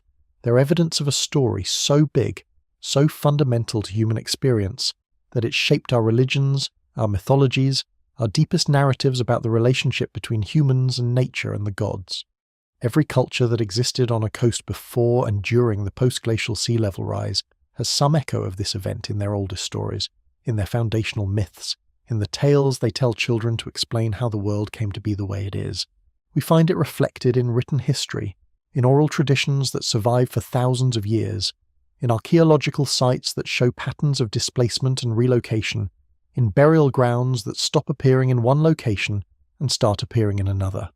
The flood that our ancestors experienced, the real geological catastrophe that reshaped coastlines, became the flood that the gods sent to punish humanity, or to cleanse the world, or to test the righteous. The real event became eternal metaphor. It became scripture. It became the proof that the gods were real and powerful and should be feared and obeyed. The psychological impact must have been immense, catastrophic even. If you lived through the post-glacial flooding, if you watched the world change in ways that previous generations had never experienced, if you had no written records or scientific understanding to explain what was happening, you would understand that the world was not stable, that nature was not predictable, that catastrophe could come without warning or mercy. You might very well conclude that you were being punished for something, that the gods were angry, that you or your people had done something to deserve this disaster. You might search desperately for meaning in the disaster, trying to understand why the gods had turned against you, and in that search for meaning, you would be doing something fundamentally human, trying to make sense of chaos, trying to impose a narrative on random tragedy, trying to create understanding where there is only mystery. The flood myths aren't just ancient superstition or primitive attempts at science fiction. They're humanity's way of processing one of the greatest natural disasters it ever experienced, one of the most traumatic events in our collective history. And that's what makes them sacred, in a way that goes deeper than religious theology. They're true in a deeper sense than mere historical fact. They're emotional truth. They're the truth of survival, of loss, of mourning, of the resilience it takes to continue living after your world has been destroyed. Somewhere, 9,000 years ago, someone stood on the coast near Atlit Yam and watched the sea take their village, watched water rise higher than they'd ever seen it, watched the landscape of their childhood disappear. Somewhere, 5,000 years ago, someone in Pavlopetri gathered their most precious possessions and left the city of their ancestors, not knowing if they would ever see it again, if their children or grandchildren would ever return to reclaim it. Somewhere on the coast of Gujarat, someone left an offering at the edge of the water, bidding farewell to the kingdom of Dwarka, honouring the memory of a place lost to time and tide. These people lived the flood myth. We're only now beginning to read the evidence they left behind, written in stone and pottery and bone, preserved in the deep places of the world where the sea keeps its secrets. Imagine standing at the edge of a cliff watching something that should be impossible happen in real time. And that's exactly what the ancient peoples living around the Black Sea experienced 7,600 years ago, though they probably didn't have the luxury of understanding exactly what was happening as their world transformed forever in what archaeologists now call the Black Sea Deluge. And you need to understand first that the Black Sea wasn't always the Black Sea at all. It was a massive freshwater lake, a kind of inland sea that stretched across what is now Turkey, Bulgaria, Georgia and Russia. And it was perfectly fine as a lake. It had rivers feeding it. It had a stable ecosystem. And then one day something catastrophic occurred. Something that would reshape coastlines and possibly inspire one of the most famous flood myths in human history. And here's where Robert Ballard comes in. The same man who discovered the wreck of the Titanic on the ocean floor, and yes, that Robert Ballard, because he got interested in this theory about the Black Sea and decided to do what he does best, he went diving, and he brought down sophisticated equipment to explore the depths, and what he found was absolutely remarkable. He discovered ancient shorelines, the ghost outlines of where land and water used to meet, sitting nearly 550 feet below the current surface of the Black Sea, and these weren't ambiguous findings. These were clear archaeological markers, ancient settlements, pottery, tools, everything that shows that there had been thriving communities living along these shores thousands of years ago. And then something forced them to abandon everything and move higher and higher up the slopes as the water level kept rising, unstoppable and relentless. And the theory, which is actually supported by a lot of geological evidence, is this. Around 7,600 years ago, the Mediterranean Sea finally breached through the Strait of Gibraltar, or at least it wasn't sealed off by the land barrier anymore, I should say, and suddenly you had the entire weight and pressure of the Mediterranean Sea finding its way into what was basically a bathtub, because that's what the Black Sea was in terms of relative size, and the water came in, not slowly over millennia, but catastrophically in what researchers estimate could have been months, possibly just a few years. And when it arrived, it was so massive in volume and force that it raised the water level of the Black Sea by 500 feet, literally 500 feet in the span of what might have been a single human lifetime. And picture that for a moment, picture living somewhere coastal and safe, and then the water starts rising and it keeps rising, and you move your settlement back and it keeps rising, and your agricultural land floods and it keeps rising, and every place you've ever known disappears beneath the waves. And there's nowhere left to go except inland toward the mountains, and for the people living there it must have seemed like the apocalypse. It must have seemed like the world was ending, and maybe that's exactly why so many ancient cultures have stories about a great flood, the story of Noah in the Bible, the story of Gilgamesh in Mesopotamian literature, which is actually older. These stories are found across multiple cultures that had no contact with each other, and some researchers believe that the Black Sea Deluge was the historical event that inspired these myths. Because imagine being part of the surviving population that fled to higher ground. Imagine the stories you would tell your children, that the sea itself rose up and consumed the world, that water covered everything, that only those on high ground survived, and over thousands of years and retellings and cultural transmission, that story becomes mythology. It becomes divine punishment. It becomes the tale of a man and a boat, but at its core it might be the memory of an actual catastrophic flood event, and the evidence keeps piling up. Archaeologists have found multiple ancient settlements submerged in the Black Sea. They've found pottery styles that match what we know from that time period. They found human remains, they found fishing tools and agricultural equipment, all of it dated to around 8,000 to 9,000 years ago, all of it now sitting underwater in the darkness. And when you realise that these settlements weren't isolated incidents, but rather an entire culture and economy that existed along what are now the drowned coastlines, the scale of it becomes mind-bending. We're not talking about a few villages. We're talking about thousands of square miles of habitable land that was transformed into an inland sea in what might have been one of the most rapid environmental catastrophes in human history. And think about how that changes what we know about early human migration and settlement patterns. Because the coastlines of the ancient world looked completely different from what we see today. And the Black Sea deluge is just one example of how dramatically our planet has changed, but let me take you even further back in time. Because if you think the Black Sea deluge is dramatic, let me tell you about something even more incredible. Something that makes the Black Sea event look like a small puddle overflowing. In comparison, I'm talking about the Messinian salinity crisis, a geological event that occurred about 5.9 million years ago. And this is where we're entering truly alien territory in Earth's history. Because what happened during this time is that the entire Mediterranean Sea, the whole thing, the entire body of water that touches Europe, Africa and Asia, that entire sea dried up, evaporated into nothing, not all at once but over a period of time, until what remained was something that looked like the surface of Mars, a vast network of canyons and valleys and depressions, all of it barren and lifeless. Because when you remove the water from a sea that's been supporting fish and marine ecosystems for millions of years, what you get is a wasteland, and at the very bottom of these canyons, in the lowest points of the Mediterranean basin, what formed were a few hypersaline lakes so salty that nothing could survive in them except for some extremophile organisms, and around the edges of these valleys and canyons, you had layers of rock and mineral deposits, and most importantly you had massive quantities of salt so deep and so extensive that it formed deposits hundreds of meters thick. And this is actually economically important because we're still mining some of that salt today. But let's talk about how this even happened. And here's the thing about the Mediterranean. It's kind of cut off. It's surrounded by land masses and it only connects to the ocean through the Strait of Gibraltar. This narrow passage between Spain and Morocco. And something happened. Something about the tectonic situation around the Gibraltar Strait caused it to become sealed off. Maybe there was the formation of a land bridge. Maybe the tectonic plates shifted in such a way that blocked the opening. And once you block the opening between the Mediterranean and the Atlantic, you have a problem, because the Mediterranean gets a lot of water from rainfall and rivers, yes, but not nearly enough to replace what evaporates from the surface every year, so you end up with a deficit, a steady loss of water, and if that loss can't be replenished from the Atlantic, then the water level starts dropping, and it keeps dropping, and you get to a point where the Mediterranean goes from being a normal sea to being a series of disconnected basins to being an alien landscape of dry land and salt deposits. And scientists know all this happened because of the evidence in the rocks. There's a geological layer called the Messinian, and in that layer you find salt deposits and evidence of subaerial exposure, meaning the bottom of the Mediterranean was exposed to air, and then something changed. The Gibraltar Strait opened up again, or the seal was broken, or the tectonic situation reversed itself, and suddenly you had the Atlantic Ocean bearing down on what had become a giant depression.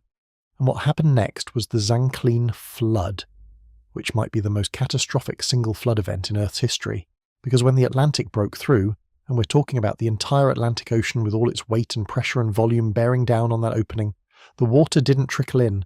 It poured in with a force that's almost hard to imagine. Waterfalls hundreds of meters tall cascading through the Gibraltar Strait. The water level rising so fast that it filled the Mediterranean basin, not over millions of years, but in what geologists estimate could have been anywhere from a few months to a few thousand years. And the speed was so incredible, and the volume so immense that it actually changed sea levels globally. The entire Atlantic and Mediterranean were connected, and the water redistribution affected ocean levels everywhere. And you picture that for a moment, you're standing where Gibraltar is, and suddenly there's a waterfall thousands of feet tall roaring through the gap, and below you the ground is transforming in real time. Water is spreading across the landscape, valleys are filling up, and the process is so rapid and so powerful that it's basically an inland tsunami, except it's not a tsunami, it's the permanent refilling of an entire sea basin, and once it's stabilized, the Mediterranean was back to being a Mediterranean, and the ancient world was back to being relatively stable. And that was 5.9 million years ago, so it didn't affect humans because humans hadn't evolved yet. But it absolutely affected the landscape and the geology of the region, and it created the underwater topography that we see today. And now let's jump forward from these catastrophic geological events to something that's happening right now, in the present day, which is the exploration of these drowned worlds, because all of this underwater geography and all of these submerged settlements are now part of the frontier of archaeology, and the technology to explore them has only recently become available. You can't just dive down to 300 or 400 feet with a scuba tank and a wetsuit. The pressure is too great, the darkness is absolute, and the risks are enormous.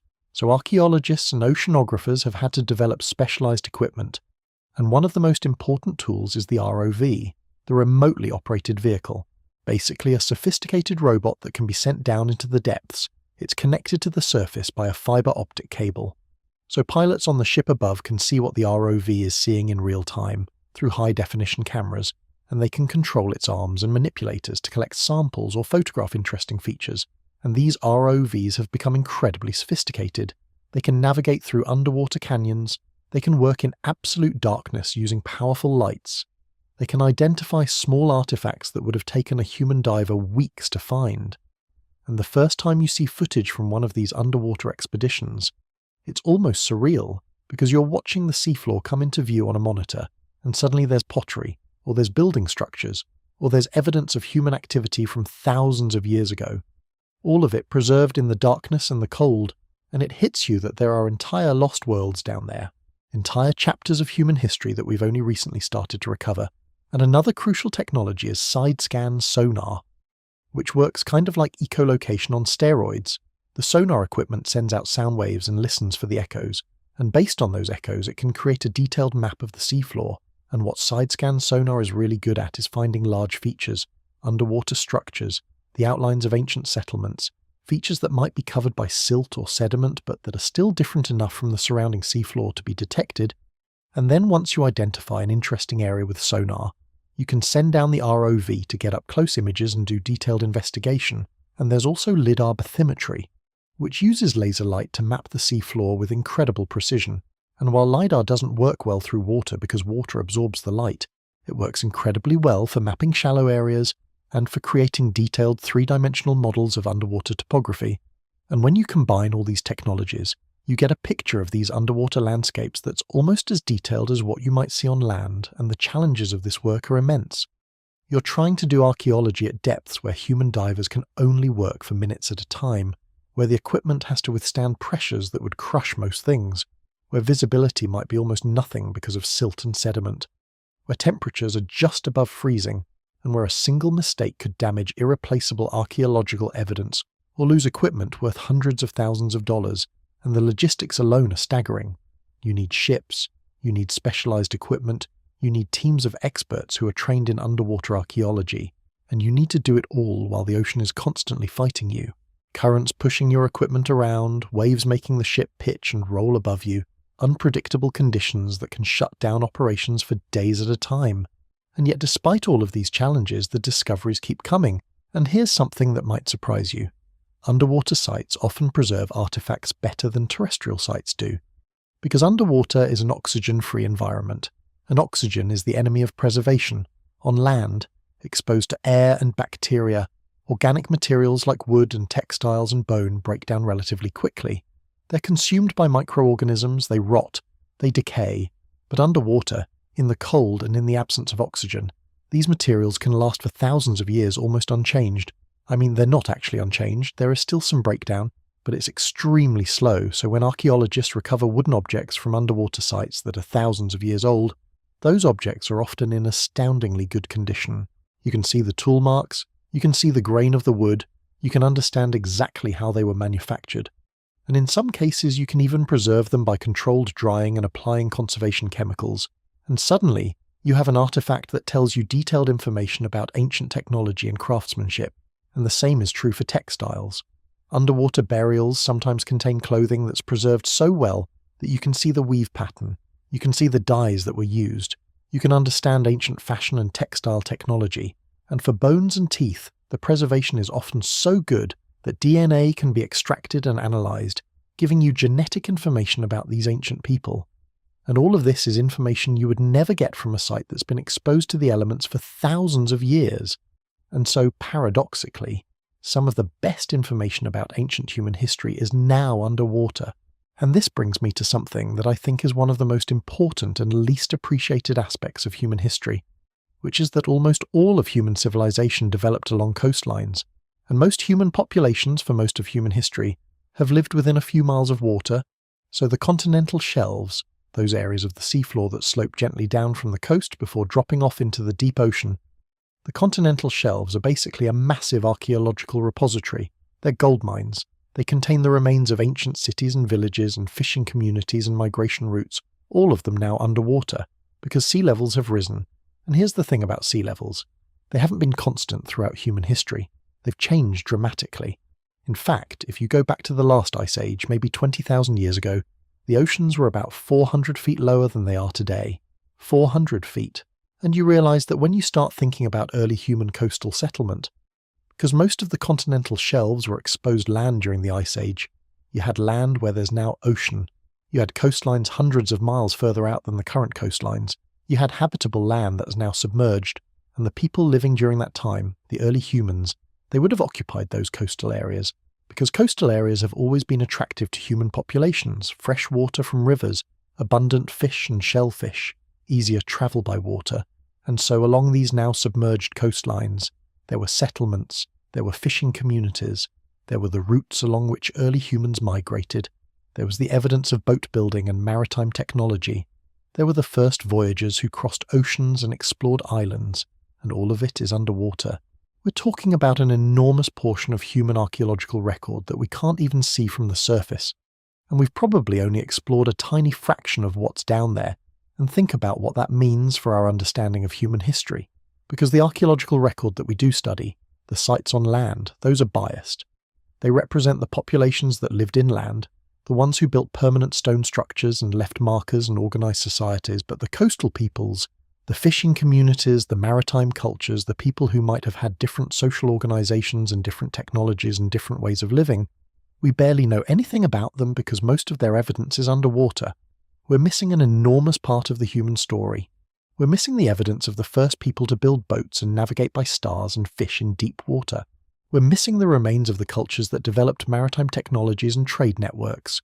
We're missing the genetic and cultural evidence of populations that might have had completely different ways of organising society, and it's only very recently that we've started to systematically explore these underwater sites. Robert Ballard's work in the Black Sea is just one example, but there are others. There are underwater archaeological expeditions happening in the Mediterranean, in the North Sea, off the coasts of Australia and Southeast Asia, and the Americas, and every single one of them is revealing new information about how humans lived in these coastal environments. And what emerges from this work is a picture of human prehistory that's much richer and more diverse than we thought. We see evidence of sophisticated maritime cultures, of long-distance trade networks, of people crossing vast stretches of ocean, and we're really only at the beginning of this exploration.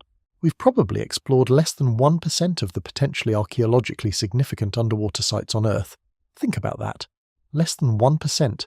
There's 99% of the underwater archaeological record that remains essentially unexplored, and some of it is unexplored simply because we haven't looked yet. Some of it is unexplored because it's in politically contested waters. Some of it is unexplored because it's in deep ocean where current technology can't reach.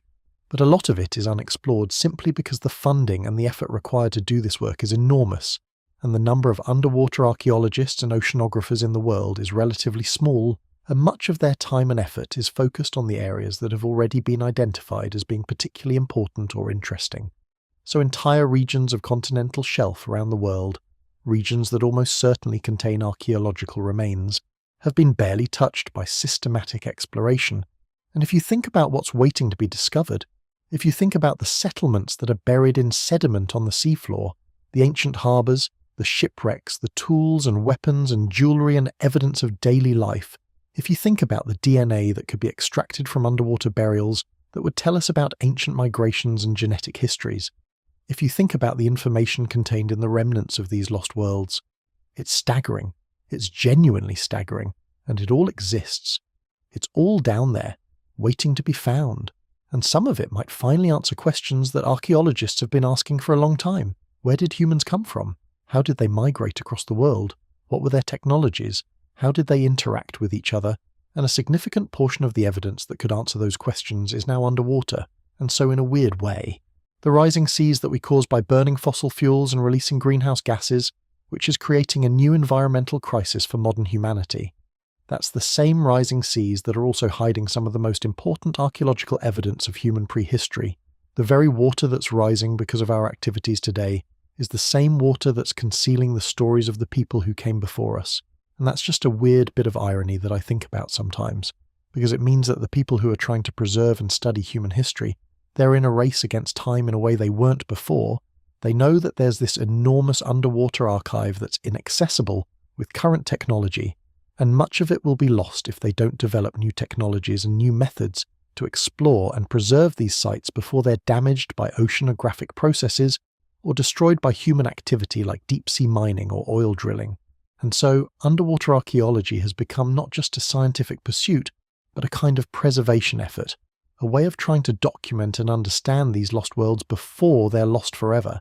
And the implications of this extend beyond just academic interest, because understanding how ancient peoples adapted to living in coastal environments and using maritime resources, understanding their technologies and their social organizations and their ways of moving around the world, that information is relevant to how modern humans can live sustainably in coastal areas and use ocean resources responsibly. And it's relevant to understanding human resilience in the face of environmental change, because these ancient populations certainly experienced environmental changes. They experienced rising seas and changing climates and shifts in fish populations and available resources, and they adapted. They developed new technologies and new strategies, and learning about how they did that is information we might need as we face our own environmental challenges.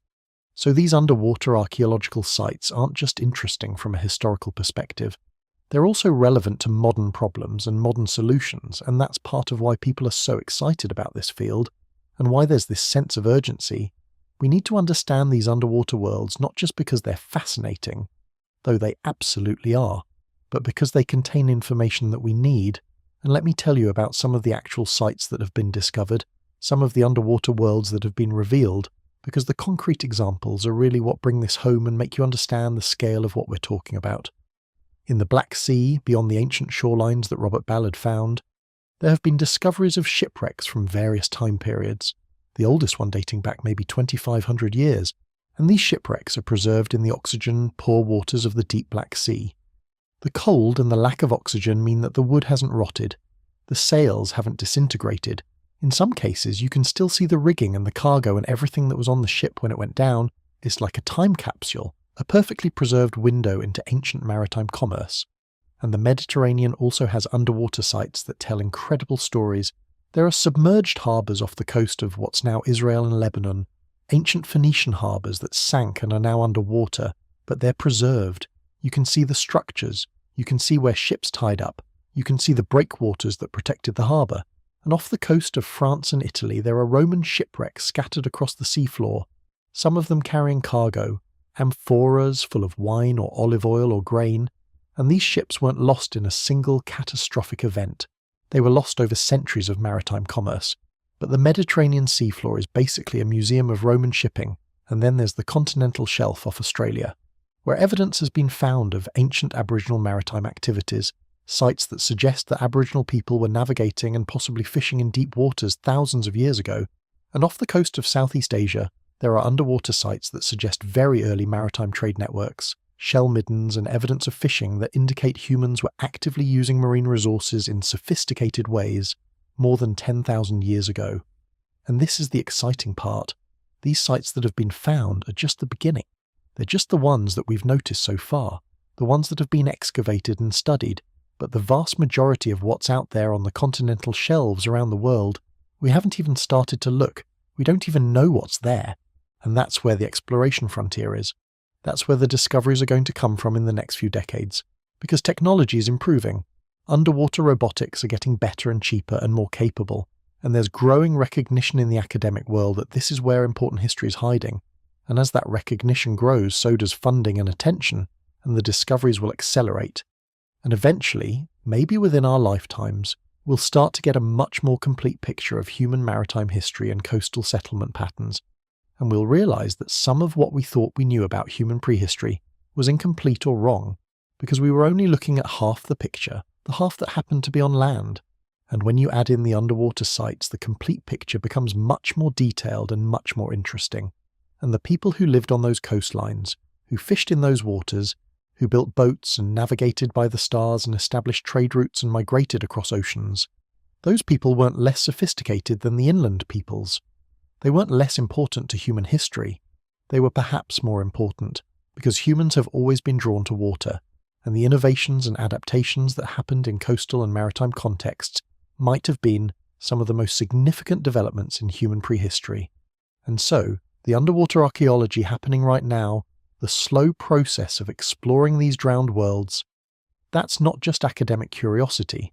That's the recovery of a crucial and mostly lost chapter of human history, and it's happening against a kind of race against time, because the ocean is changing, climate change is causing currents to shift and water chemistry to change and ecosystems to redistribute, and there's always the threat of human damage, ships anchoring on archaeological sites, fishing trawlers dragging their nets across ancient settlements, mining operations that could destroy underwater sites. And so the archaeologists and oceanographers who are doing this work, they're in a hurry. They know there's a finite window to explore and document these sites before they're damaged or lost forever. And they also know that every discovery leads to more questions, every shipwreck explored, every ancient settlement mapped, every artifact recovered. All of that leads to new theories and new understanding of what happened in these underwater worlds and how those events shaped human history. But here's something you need to know as you drift further into this history, as you settle deeper into the strange comfort of thinking about sunken worlds and lost peoples, something that brings this entire narrative crashing into the present moment and makes it impossible to treat as merely historical. This story isn't finished yet, because the ocean is rising again right now as you listen to these words, as your breath slows and your muscles relax into the darkness. Scientists tell us that sea levels have already risen about 8 to 9 inches since 1880, and the pace is accelerating in ways that worry even the most cautious researchers. By 2100, conservative estimates suggest the ocean could be anywhere from 1 to 4 feet higher than it is today, and some researchers in their more anxious moments worry it might be far worse than that, far more dramatic.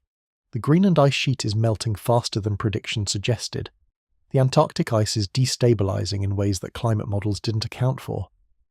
And there's something deeply, profoundly unsettling about this fact, something that makes you feel it in your chest even as you're trying to relax.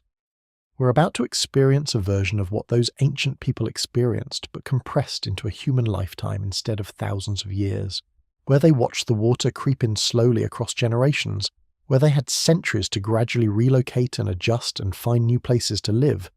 We're watching it accelerate in the span of decades, where they had time to move, to adapt, to slowly push inland and find new places to build homes and establish communities.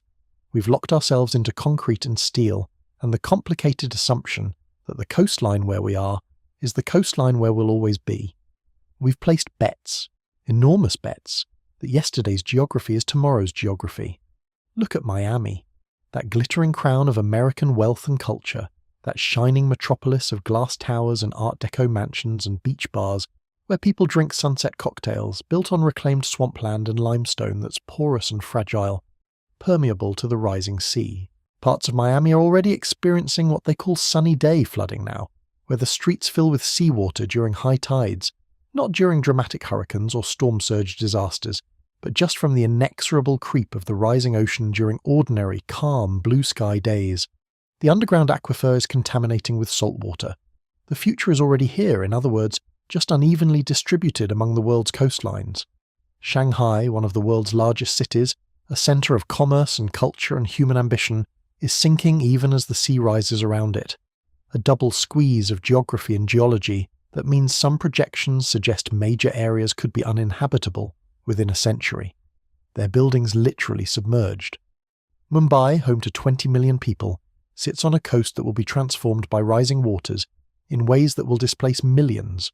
Amsterdam, that ancient city built on the principle of controlling water through dikes and canals and human engineering, might actually have to surrender some areas back to the sea, might have to let the water win in certain places. New York, the city that never sleeps, the economic heart of America, the financial centre that drives so much of the world's commerce, built on islands and peninsulas and landfill, faces decades of increasingly desperate measures to keep the Atlantic out of its subway system, to prevent saltwater intrusion into the foundational structures that hold the city up. Venice isn't drowning slowly anymore, It's drowning in real time, and the Mose barrier that was built to protect it, that extraordinary feat of engineering with massive mobile gates that can close out the sea, may or may not be enough to preserve the city as we know it. We've created the greatest concentration of human wealth and culture at exactly the places where we're most vulnerable, where the risks are greatest and the changes will be most dramatic. It's as if we've learned nothing from the 10,000 years of human history that played out on that coastal plain that's now beneath the waves, as if we haven't absorbed the fundamental lesson written into the very geology itself, the lesson that those ancient people understood by necessity. The coastline is temporary, the water is patient, it always wins eventually. You're lying in the dark now, and you're thinking about this, and maybe you're feeling a strange mix of anxiety, an oddly comforting perspective that comes from zooming out to geological timescales, from seeing your own moment as just one frame in an enormously long film. Because here's what else happened as that ice melted and the water rose over those 10,000 years, something that transforms this entire story from being just about loss and destruction. The world didn't end, life didn't stop. Instead, something magnificent happened, something that still astonishes ecologists and biologists, and anyone who thinks deeply about how life adapts and flourishes. As the water crept in slowly and the valleys flooded, as the coastlines established themselves in their new positions, as the land adjusted to the new arrangement of water and earth, something emerged that most of us think of as ancient and eternal and timeless: coral reefs. The Great Barrier Reef, that vast and colourful system that stretches along Australia's northeast coast for over 1,000 miles, that shimmering cathedral of biodiversity that we think of as having always been there, as part of the ancient fabric of the world, is only about 8,000 years old. Before that, the area was above water. Let that sink in. Let that change how you think about nature and time, where we now see that incredible underwater cathedral of life, where millions of species live in intricate, delicate, perfectly calibrated interdependence, where every colour and shape represents millions of years of evolution and adaptation. There was once a dry landscape. There were rivers cutting through canyons, rivers that moved with purpose and force. There were forests of eucalyptus trees stretching across the land, trees that had evolved to survive in the harsh Australian climate. There were marsupials moving through the brush, kangaroos and wallabies, and other creatures adapted to terrestrial life. There was wind and sun and the simple terrestrial life of a continent that knew nothing of the ocean. And then the water came, slowly, inexorably, over centuries and millennia, and something new was born, something that had never existed before. The reef established itself as the water stabilized, as coral larvae found the right depth and temperature and light, and they began to build, generation after generation, creating structures of calcium carbonate that grew and complexified, and became home to more and more species. Fish evolved to live in the reef. Crustaceans specialized to exploit different niches. Algae found their place, and now, 8,000 years later, it's one of the most biodiverse places on Earth. The same thing happened in the North Sea, that cold grey water between Britain and Scandinavia and continental Europe, water that seems ancient and eternal, but is actually quite young. That sea was once a grassy plain, a vast meadow where reindeer and mammoth roamed together, where humans hunted and lived in surprisingly sophisticated communities.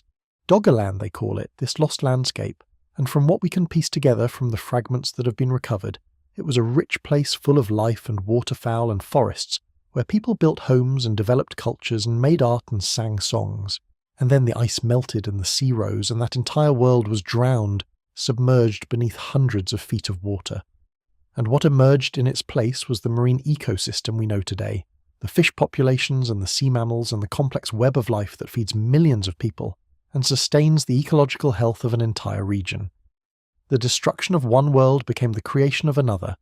The mangroves came, those strange, wonderful, ancient-looking trees with their roots stretched out into the water like spiders, like something that crawled out of dreams, like something utterly alien and yet utterly perfect for what they do. They filter salt. They create nurseries for fish. They break the force of storms. They provide shelter for countless species that have no other home in the world. You find mangroves now wherever there's shallow tropical or subtropical water, in warm lagoons and coastal areas where the water is calm enough for them to establish themselves. And they didn't exist in those places before the oceans rose. They're young ecosystems, in geological terms, evolutionary newcomers to regions that were once dry land. Tidal zones were created too, those in-between places where the water is sometimes present and sometimes absent, where land and sea negotiate their boundaries twice a day.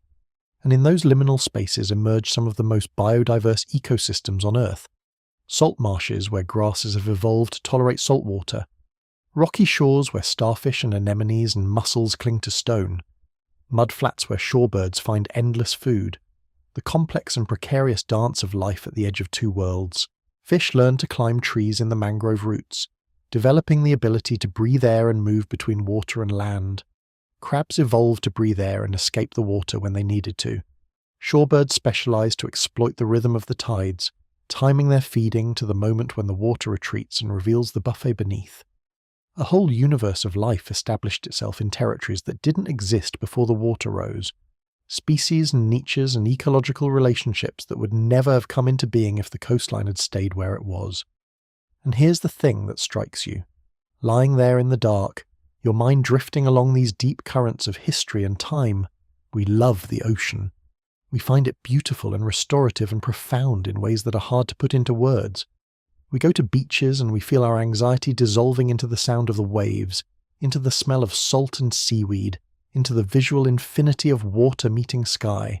We dive into coral reefs and we're moved nearly to tears by the beauty and complexity of it all, by the sheer abundance of life and colour and strangeness.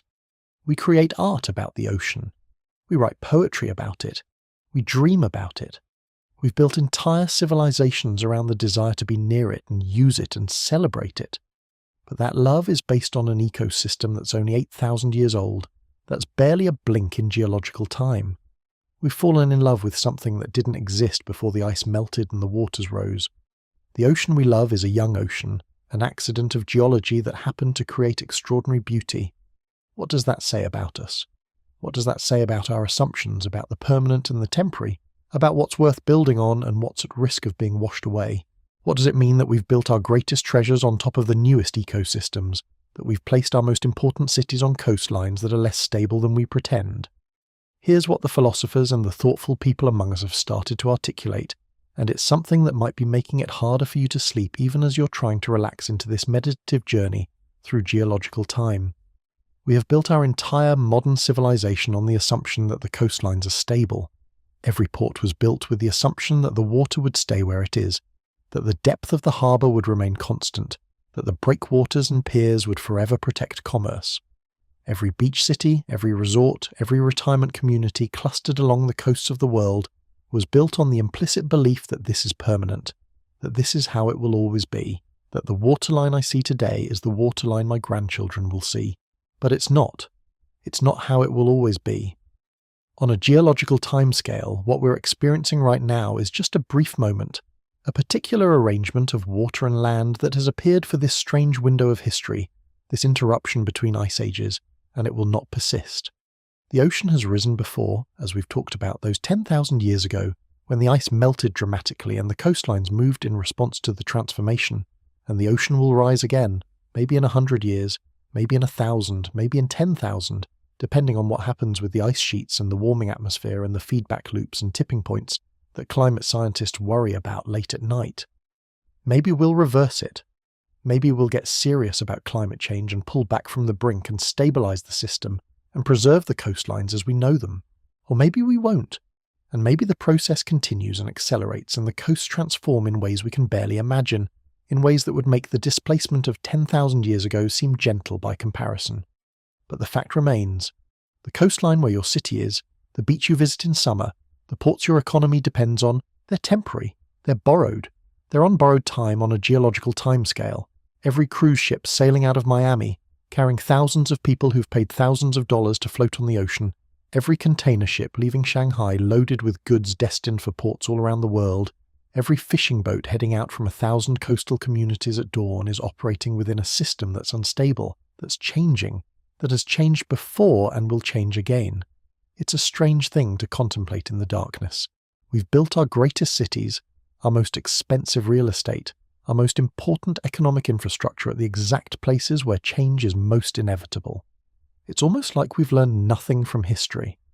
almost like we're repeating the same mistake that every human civilization has repeated, which is the mistake of assuming that the particular arrangement of the world that we find when we arrive is how the world is always going to be.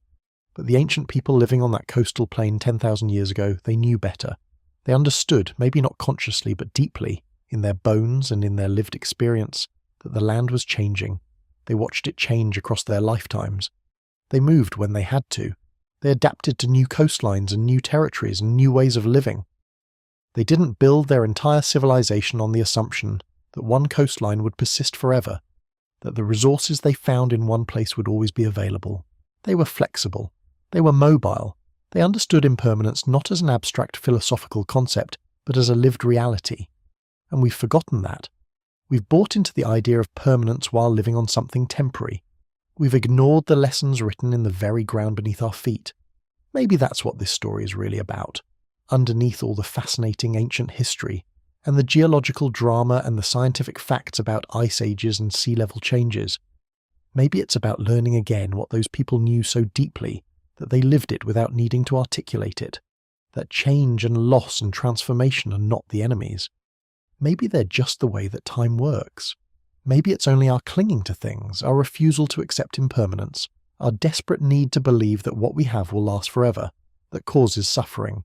And if you can let go of that belief, if you can accept that everything you love will change and transform and eventually pass away, if you can find peace in that knowledge the way that those ancient people seem to find peace in it, then maybe you can sleep. Maybe you can rest in a way you haven't been able to rest before. Maybe you can close your eyes and drift down into darkness the way the land drifted down beneath the rising seas, slowly and inexorably and without struggle, without fighting against the current. So think about it. As you drift further into sleep, as your conscious mind begins to loosen its grip, and your thoughts become lighter and more fragmented, think about all the stories that are lost now, all the narratives that are gone forever. Think about all the human narratives that played out on that coastal plain, on those 10 million square miles of now submerged land, those territories that are now deep underwater, covered in sediment, transformed into a landscape no human eye will ever see. Every settlement that was built and then abandoned as the water crept in, every shelter that was constructed by human hands and then surrendered to the sea. Every family that moved inland and began again, that left behind everything they knew and adapted to new places and new ways of living. Every child that was born in a place where humans had lived for generations and then watched that place become too dangerous, too flooded, too changed to sustain them. Every love story, every tragedy, every small moment of joy or sorrow that happened in those now lost communities. We think of history as recorded, as documented, as something we have access to through books and artifacts and museums. But for most of human history, for most of the people who have ever lived, the only history is the history that was lost. We will never know their names. We will never know what they called themselves or their children or their gods. We will probably never even find most of their settlements, those structures and tools and remnants of human life that are now 60, 80, 100 feet underwater, covered in sediment, returned to the earth, consumed by the same processes that created the sedimentary rock layers that contain no human fossils, no evidence, no trace. The ocean has erased the record. The stories are gone. All we have is the knowledge that they were there, that they lived and loved and died and built and created and